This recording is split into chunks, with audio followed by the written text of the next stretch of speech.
So there's this great article, and it talked about who are Ethereum's co-founders and where are they now. I'm a big believer in history. If you want to look at where you're going, you have to look at where you've been. And I'm also a big believer in teams and partnerships, and it's all about who you know, not what you know.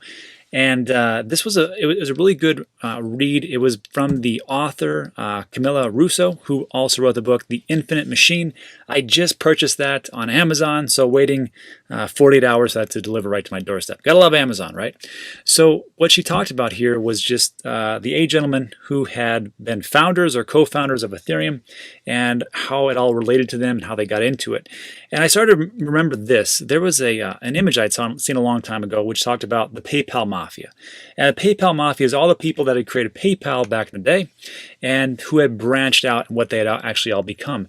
And you can see everything from Karim, Chen, and Hurley, who created YouTube. I mean, afterwards, they were all co-founders. So they made this massive PayPal and they went onto YouTube and that did okay.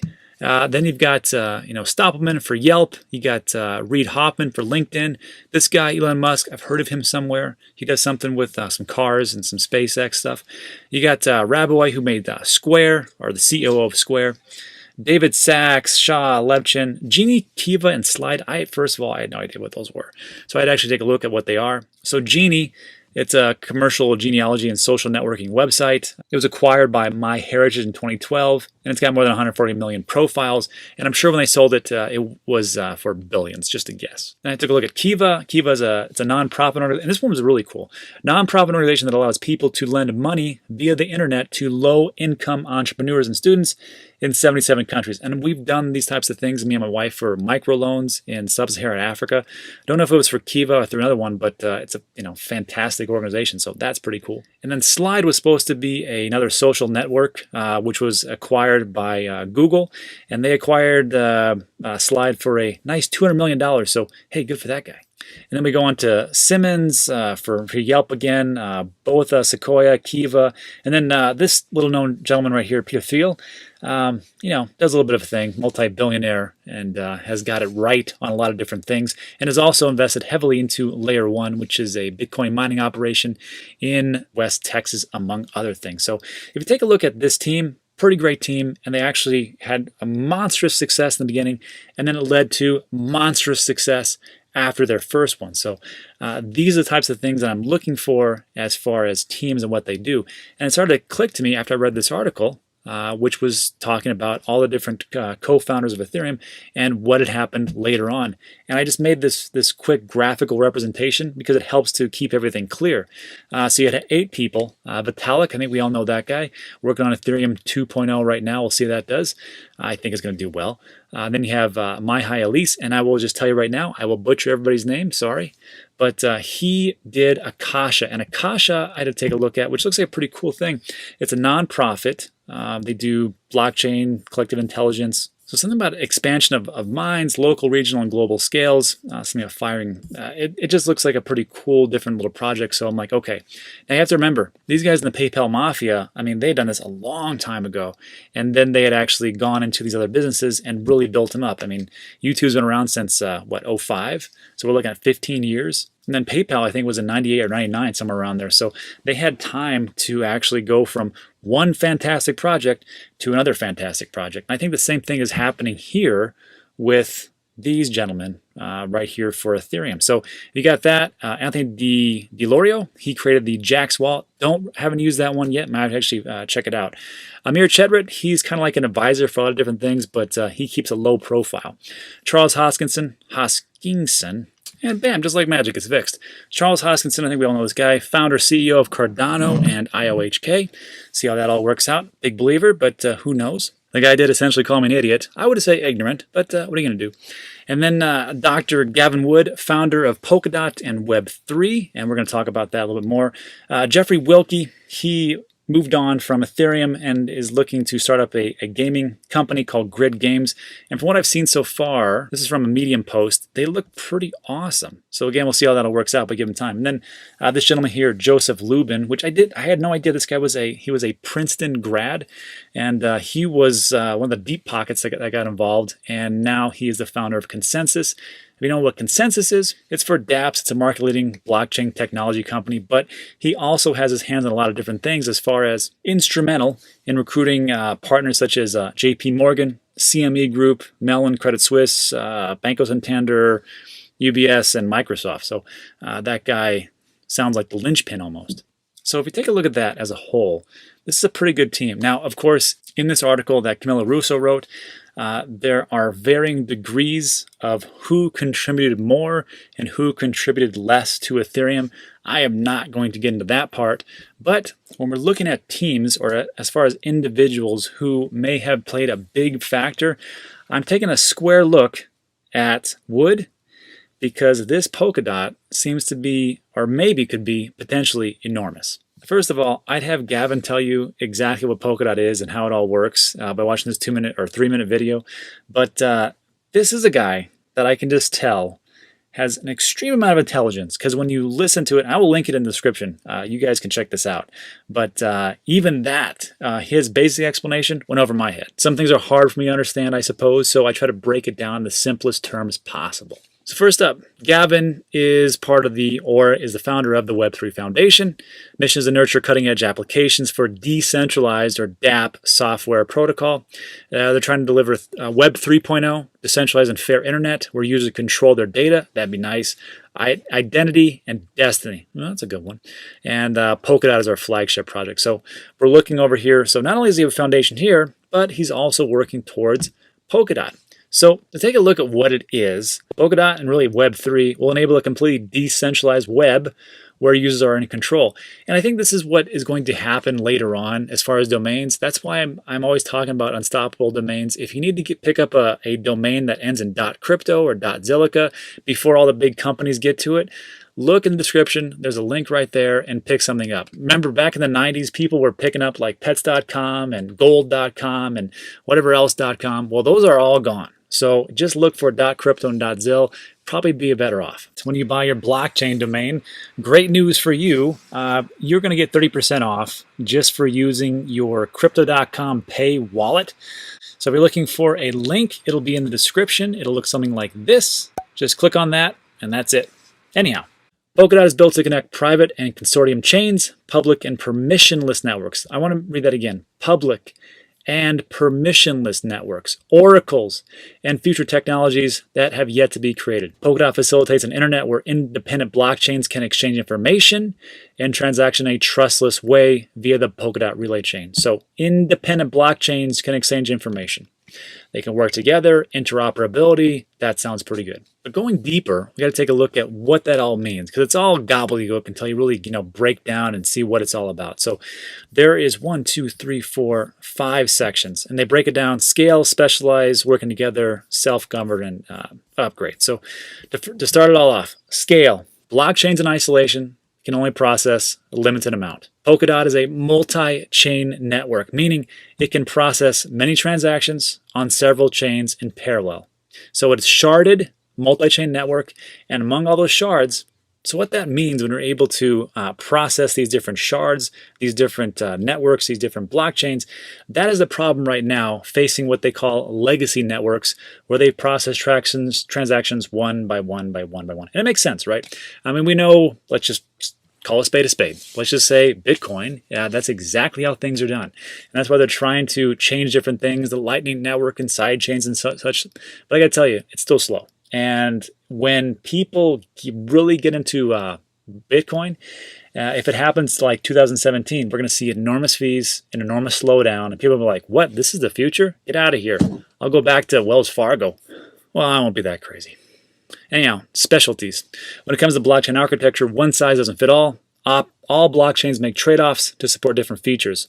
One chain might optimize for identity management. Another might optimize for file storage. On Polkadot, each blockchain can have a novel design optimized for a specific use case. So that's pretty amazing right there. So what they're saying is it's not just one blockchain that does one thing. They're saying this blockchain can do everything, just about. And what got to me is when it said permission network. So I started to think about it. We talked yesterday about Starbucks and them using blockchain technology that's being offered through Microsoft. So if you go through Microsoft, not just Microsoft, but if you look at IBM, they have permission networks. It means it is closed. You have to have specific access. It is very centralized. So they're saying, hey, it doesn't matter if you are permission list, open or closed, doesn't matter. We can help you get to the next level. So I think that is a huge factor. Very nice. Next up, it says work together. They can share information. And how do they do that? Well, here's the example.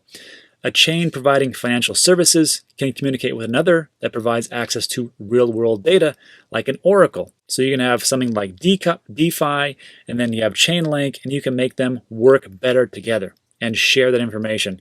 And they talk about oracles, doing things like outside data, such as stock market price feeds for tokenized equities. And remember, oracles, blockchains are kind of stuck in their own little world, right? You need an oracle to pull out outside data, because if not, blockchains can't do it. But what they're saying is, hey, we can help them do it even better by using Polkadot. All right, great. Self-govern. And this is all about staking. So Polkadot, you will be able to stake it at some point.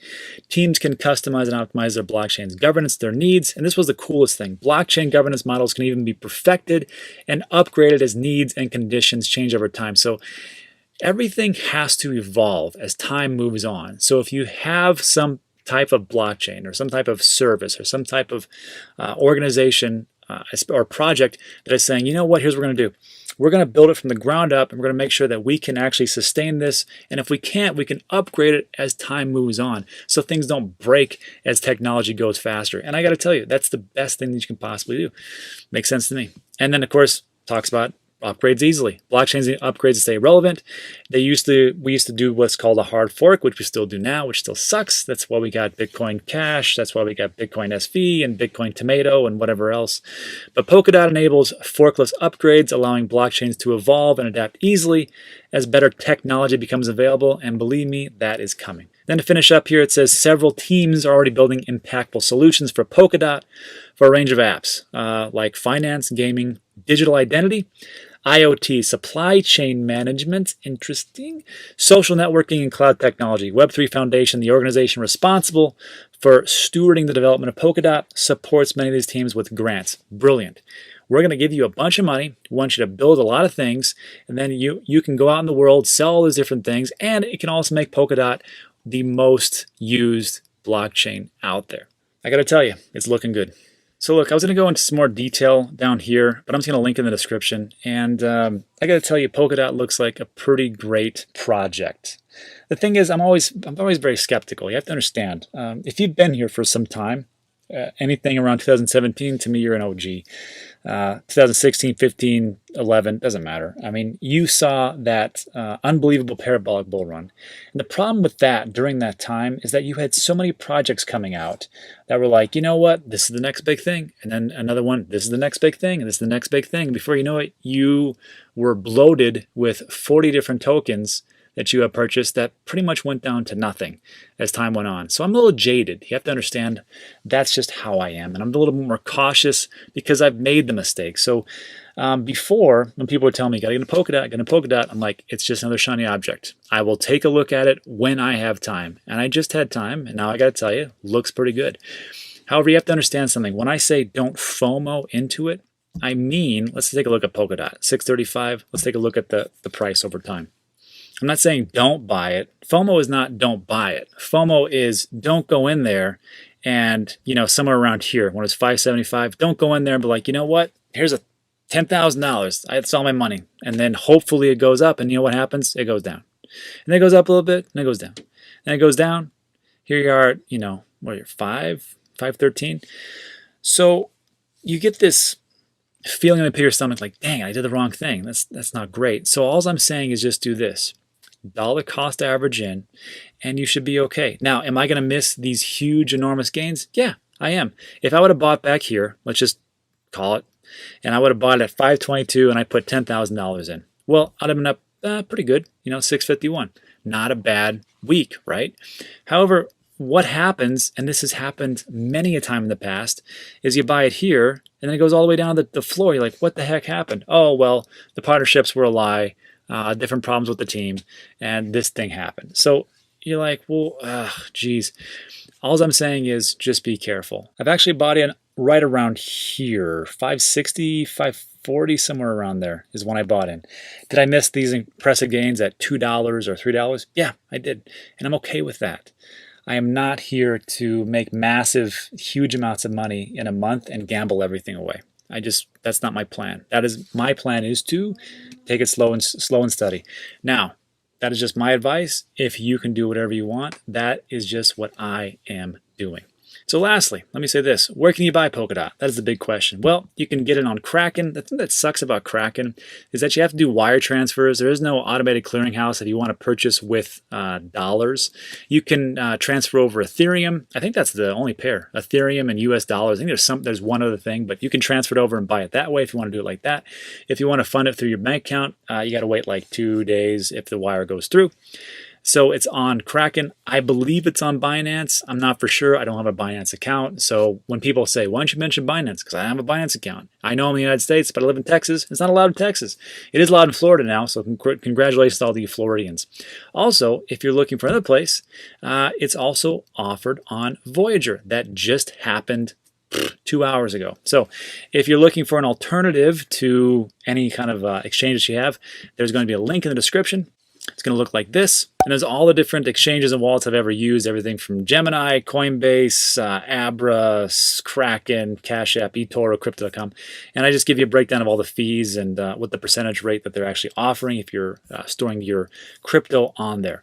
There's affiliate links. You don't have to use them. You can go right to Voyager and download it. You can go right to Kraken and sign up if you don't have one. But if you use my links, they give you between 10 and 25 as an affiliate link. So it's up to you. And one big thing about Voyager, just so everybody's clear, they offer about 42, well, I guess 43 different cryptos now, and only half you can take off the exchange right now. They're working to take all of the different cryptocurrencies off, but right now you can only take the big ones, and I'm pretty sure, I'm not 100%, but you can, when you buy Polkadot, it won't be available for immediate release. And that's the same thing with Cardano as well. Oh, and one more thing about Polkadot, just to be clear. I had done a video about 7-10 days ago, and I said I was going to pass on it because, again, I didn't have time.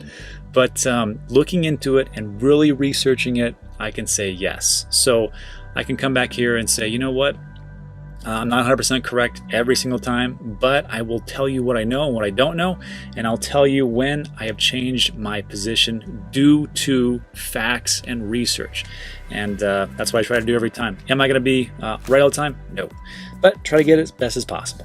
All right, so thanks for sticking with me through the entire video. Really appreciate it. If you don't know, there's a Join Now tab underneath. You don't get anything special, just $1.99. It's kind of like a tip. But I just do random shout-outs. So I just want to say thanks to all the newbies, which would be Tommy Maples. Tommy Maples, that's a good one. Jeremy Schwartz, Susan Miller. Who else we got? Eric Mitko, Bill Ennis, Johnny Bitcoin, Amuse Web Design, and Igor Pustin, and Chris DVM. So thanks everybody, I really appreciate that. If you like those types of videos that we just went over, there's gonna be 2 more that's gonna pop up on your left and right, not sure, YouTube controls all that stuff. And just check those out. That is it for today. I wanna say thanks, I appreciate it, and I'll see you on the next one.